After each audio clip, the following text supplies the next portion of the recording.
Hello everyone, welcome back to the homestead. Today I'm going to talk about my fire, which is a very important part of my life.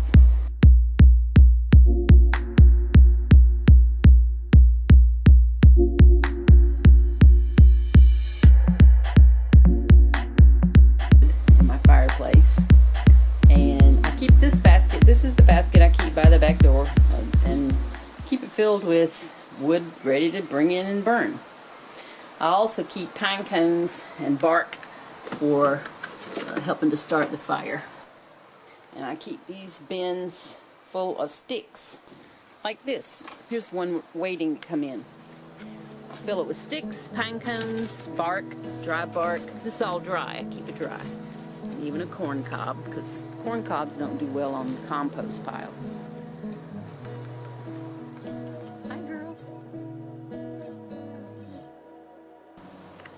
When you have lots of trees, you end up with lots of sticks. So I collect the sticks and I pile them around the base of trees. Now those big things sticking up are some of my cedar posts. They're just lying there waiting to go into use. And I collect the sticks and, like I say, just pile them at the base of trees. And then when I need them, I collect them. And I'll show you what I do with them. I don't know if you can see these cedars. These are the ones I have planted along the property boundary back at the down by my pasture. Some of them died and filled in with others, so they're at different levels of maturity. None of them are actually taking off and going like gangbusters. They're eastern red cedar. That one may be dying, I don't know. And I also put some holly out here the other day. Holly grows good. I found it in the woods and transplanted it out here. That one's really small. This one's not too bad. Actually, they grow pretty fast. There's another cedar. These have been out here about, maybe 4 years. Another holly there, and I even put an old crazy magnolia here, which, if it fills in, it'll be good, because somebody started doing something over here on this other piece of property, and it's really close to me, and I'm worried they're going to build a house, and why they would build it so close to the property line, I don't know. But here's my old wobbly fence. Since I don't have horses anymore, I don't really keep it up. The dogs come down here and it keeps them in. I had a real issue with one of my cedars there. Here's the old barn. Doesn't have a roof on it right now. This tree, poor tree, it's right on the property line, had muscadine grapes just all over it, as you can see.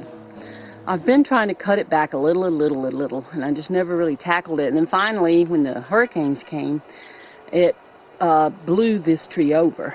So now I've got to deal with this.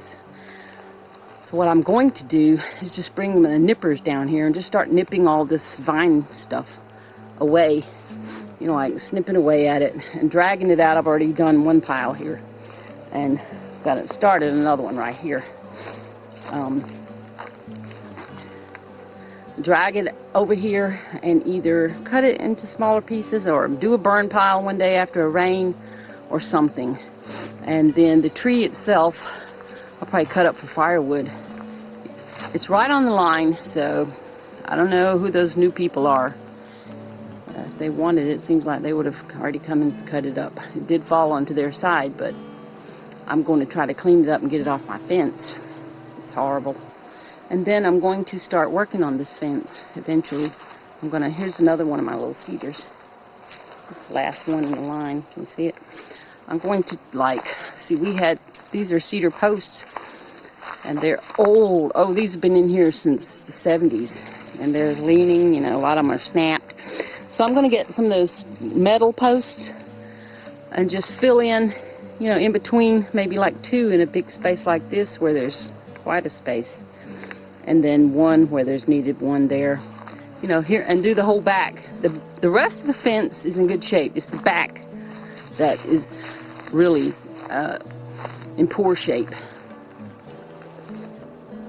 I've got a huge place here. This is my pasture where I had the horses, and maybe one day it's my plan to have more. What are you doing? What are you doing? What are you doing? You're a silly girl. Are you a silly girl? What's your name? Are you Annie? Wow. Hey. Say hi. Annie's 10. Her sister Floss up here, she's 10 too. They're from the same litter. They've been soulmates from day one.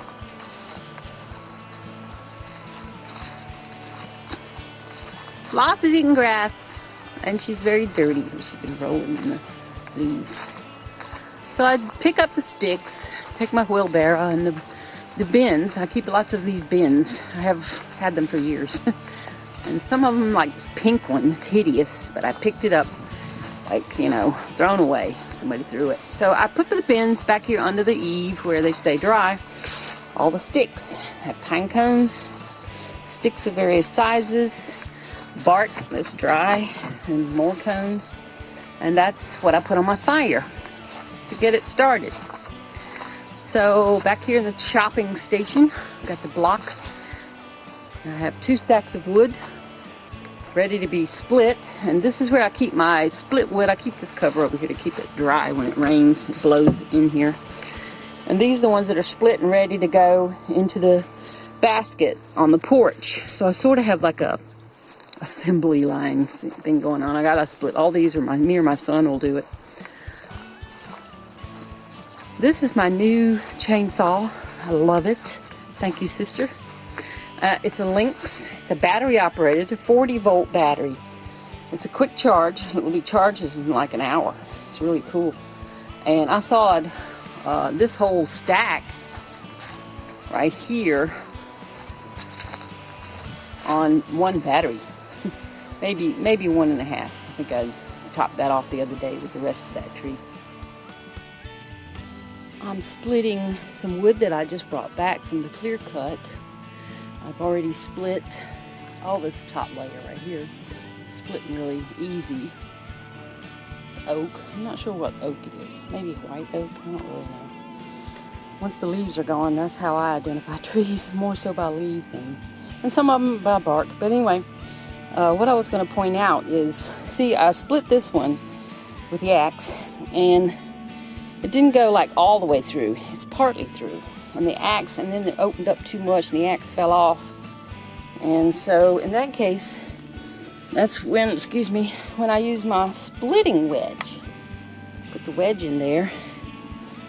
And this might fall off because I'm going to use one hand. And just send it home. And it splits it open. And that's what I used to split all my cedar posts, which, you know, I showed you. They were leaned up against that tree. This is something I find quite often when I'm cutting this wood. I tell you, this wood has been cut back in the late spring, early summer. And so, of course, insects are in it.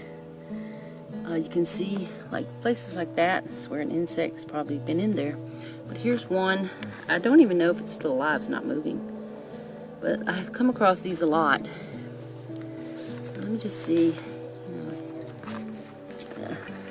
Hold on a minute. Bring it out.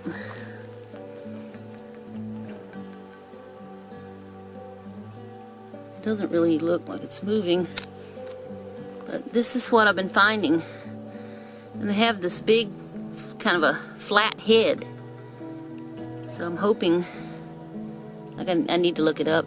I hope they're not like an invasive something that'll kill all my trees, because I have found a lot of them.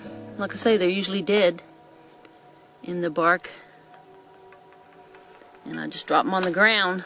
Hopefully they're not going down the ground and reliving. I'm sure there's a lot of people watching this who say, Oh my God, chopping wood, big deal. But, you know, what about when the zombie apocalypse comes?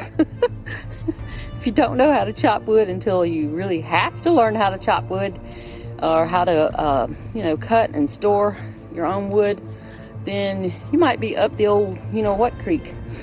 So I've been chopping wood and splitting wood and doing wood for most of my life. My mother did it, and everyone in my family knows how to do it. My son can get out here and split like a machine. He's strong and young. I'm old and decrepit. Well, on the way to that, and it takes me longer. Like a minute ago, my wedge that I just showed you, big, it's very heavy. I can't even tell you how heavy this is, but it's very heavy. It's at least 5, maybe more pounds. And I had a stick of wood up there, and I had the wedge in it, and then I leaned down to get my hammer. Stick of wood fell, wedge hit me inside the head, and I thought I was gonna like pass out, and I'm like, oh my God, don't give me a subdural right here. So, you know, you have to be careful, is what I'm trying to say, but learn how to do it safely. I try to be safe, but things like that happen, you know, things like that happen. I cut my wood, talking to the women out there now. I'm assuming most men know how to do this. I don't know. I don't like to cut it too long, because then I have trouble splitting it. This is a good size for me. This is about 14 inches probably. And that's a good size. I could go a little bigger. But the bigger around the wood is, the shorter I want to cut it. Here's the rest of the cherry. I had already split, and I cut it some yesterday and finished today. Here's the rest of the trunk I brought up. My saw needs to be charged, so I didn't get it finished. But look how pretty it is. It's really beautiful. It's a shame. But this one was like covered in all these burls. You can see them all over. I don't know what causes that. Some kind of, maybe an insect. Anyway, it made it weak in one spot, and when the hurricane came, and the top of this tree is the one that was full of vines. It was just one huge tangle, and that made it top heavy, so it snapped. And this is the cherry that I'm gonna tell you more about. I told you some about it already. It was blown over also during the Hurricane Florence, and so little. I've already shown you some of the backstory. I just heard a screech owl. I don't know if you heard it. It was the little. Anyway, let me finish the story about the cherry. If you remember, when I took you down to the fence line a couple of days ago, I showed you that big tangle of muscadine, grapevine, and a cherry tree that had been overcome with it and had snapped. And I told you I was going to clear it up. Well, I did. And I've cut the cherry up to burn. This is the top. I hope it'll zoom in. There's the top where it had split and fallen over. It fell over onto the other side of the fence. Now, the fence is the boundary line for my land between me and the guy who's building a house right through there, which is crazy. Why he's so close to me, I don't know. But anyway. And so anything that was on my side of the fence, as far as the bramble, all the tangle, rather, not a bramble. It's not a bramble, it's a tangle of grapevine. Anything that was on my side of the fence, I brought in and made into piles. I'll either burn them, or I'll bring my trailer in there and load them up and just take them to the city dump. And then I cut everything that was on his side. I cut the tree up and I brought it to FIREWood because it was my tree to start with. Now, the vines, most of them originated on his side, and they found their way up that tree. And not only that tree, there's been a couple other trees that have fallen over the years along that fence line due to all that muscadine that grows along there. So, but what I did is I went over and cut the tree, and then I took my pruners and my chainsaw and just sawed through all the tangle of vine and then flattened it down. So, you know, it's gone. Thank goodness. I hope it never comes back. When I call it a tangle, this is why. You see how it is? This is a big tangle here that I pulled out of the grapevine. And it's just the most hideous stuff. The grapes are awesome. In certain places, you know, I encourage them, and I have a few small vines growing here and there that I pick from. But when it totally takes over a tree the way that one did, or the way those did, it was 2 or 3 big ones. And some of the thickness of the grapevine is like bigger than my arm. That's how long it's been there. And unfortunately, I guess, you know, when we cleared out and put our fence there, it gave it even more sunlight, and so it grew like monstrous, to monstrous proportions. And it killed that tree in the end, caused its death. Today I'm cleaning the ash out of the fireplace, and I take it outside and scatter it around.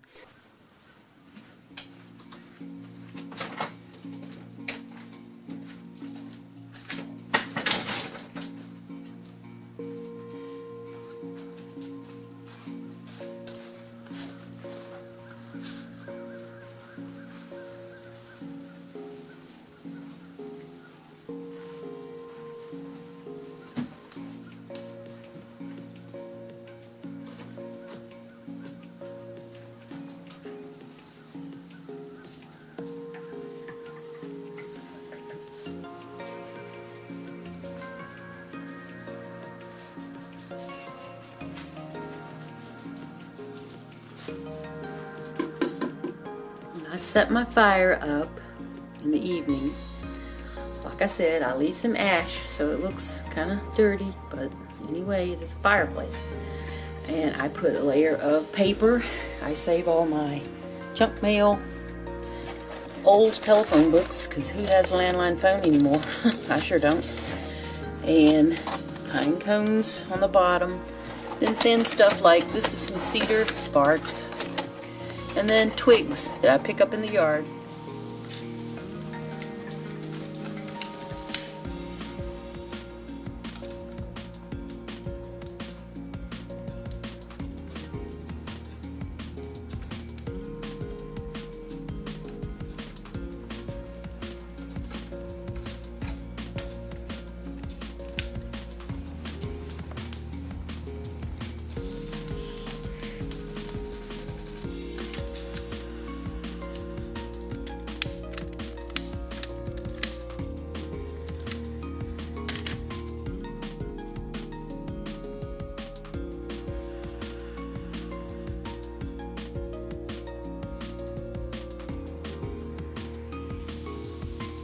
My sister gave me some fire starters for my birthday. She likes to give me things that I need and that are useful, and then it doesn't like stick into your life forever. Because I guess she doesn't like that kind of gift, so she gives me something that she would prefer. So anyway, they're good at starting fires. I don't like to use them every time because they're treated with some kind of chemical. But I tried the paper I put in there today didn't burn very well. It's credit card bills. Can't even burn the damn things. Got it going. It looks bright out, right? But it's 3 o'clock in the afternoon and it's a very cold 49 degrees. I wanted to sit down and rest after I've been chopping wood and dealing with chores outside. Have a hot coffee. Got that going. And put my feet up. Oh, that feels good. And just relaxing, you know, drink my coffee. Let the fire warm the house up. I usually have dinner early, about 4:30 I start. Feed the dogs and then I start making my dinner. Because I've learned that, since most time it's just me, that Casey with his sweater on, he's acting kind of stiff today. If I wait too late, I get out of the notion, whatever you call it, the mood to cook, and I'll end up just like having a sandwich or something that's not very nutritious. So that's why I developed the habit of eating early. And then later, about 8 o'clock, we'll have a dessert before bedtime.